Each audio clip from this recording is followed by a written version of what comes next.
Hey guys, it's Big Crutch here. How's it going? I wanted to bring a little tutorial to you today about the Twixtor that I've been doing. I've had a lot of requests, people asking me, how are you getting the Twixtor that smooth? Give you a little idea of what I'm talking about. Here you go. Let it get through the intro here, and then you're going to see some pretty good Twixtor, and I'm going to show you exactly how to do it.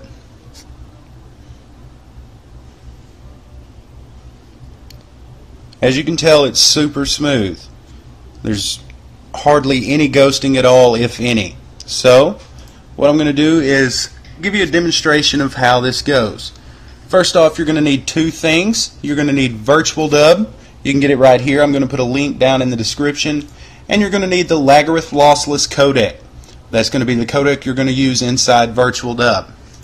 So guys, one of the first things you're going to have to do, I'm going to go ahead and apologize. I'm not hooking up the Xbox to show you the recording portion just because I've got a slow laptop, so that would take a long time. So what I'm going to show you is you need to first off find the clip that you want to record and record it in 0.2 speed in the theater mode.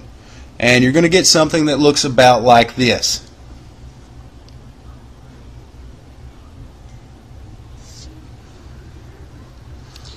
You're going to get a really slow clip.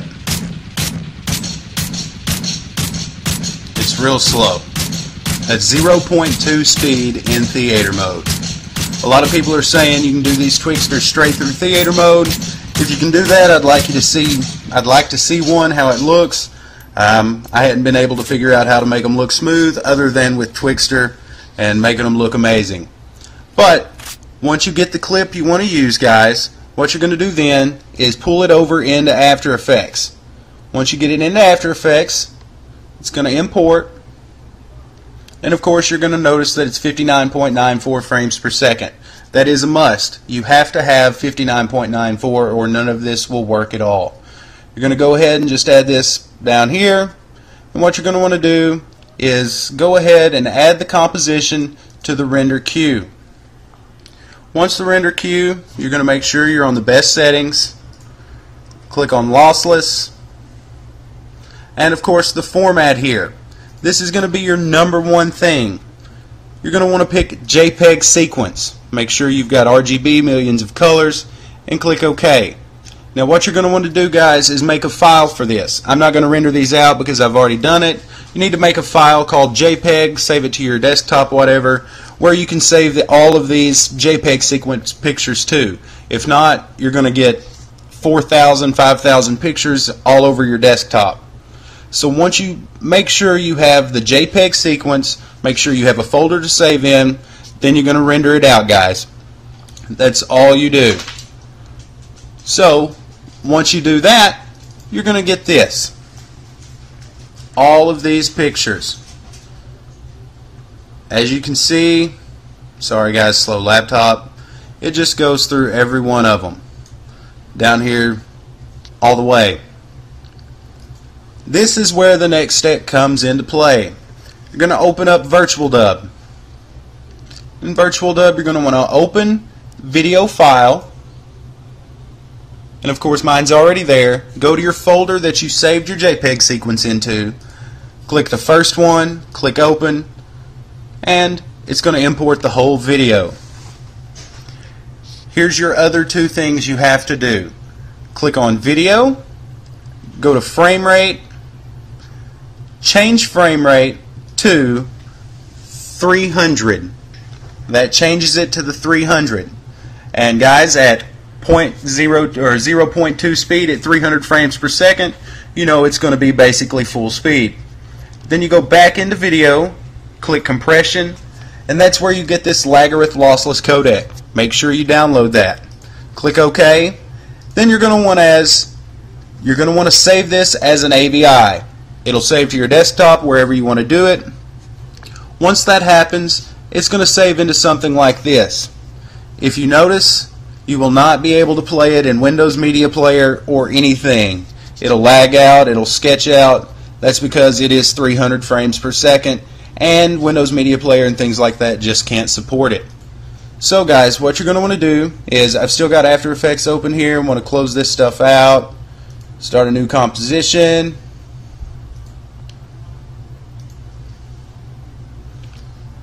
Go back here.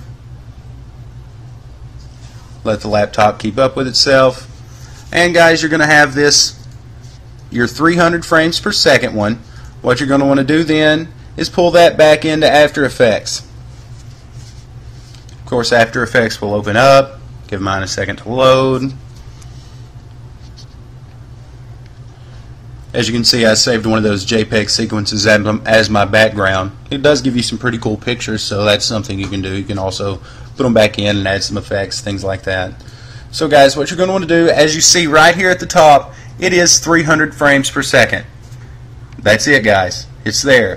So you're going to want to pull this down, start a new composition.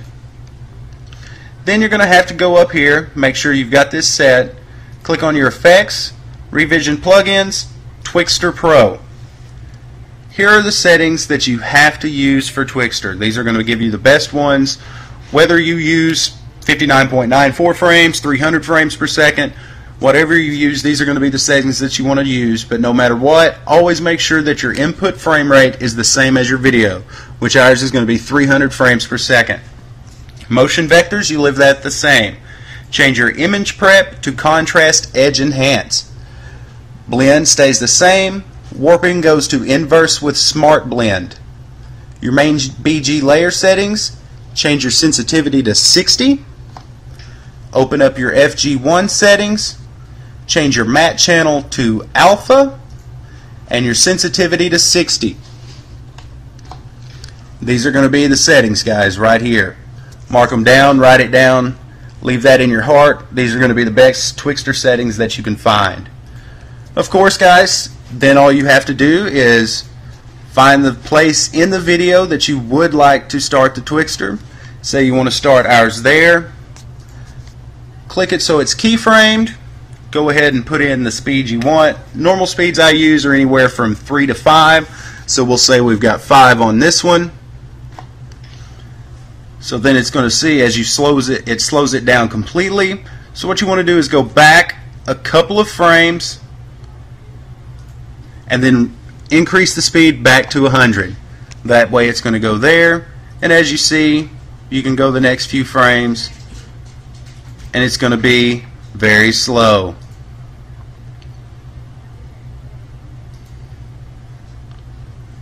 That's it, guys.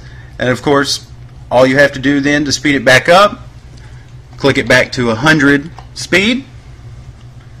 That's going to speed it up from keyframe to keyframe. So go back another 2 frames and add in your 5 speed again. That way it'll keep it at 5 speed between the 200% keyframes. Once that's done, guys, you're going to want to, of course, you're going to want to add your color correction, everything like that. Anything else you want to do. Of course, After Effects has all kinds of things. You can add optical flares, twitch, the works, guys. But this is going to be the best Twixtor settings that you can possibly have. I know this has taken a little bit of time, but if you have any questions, leave them in the comments, and I'll put the descriptions for the downloads below. And once again, guys, this is Big Crutch from Big Crutch Media. Hope you enjoyed the tutorial. Have a good day.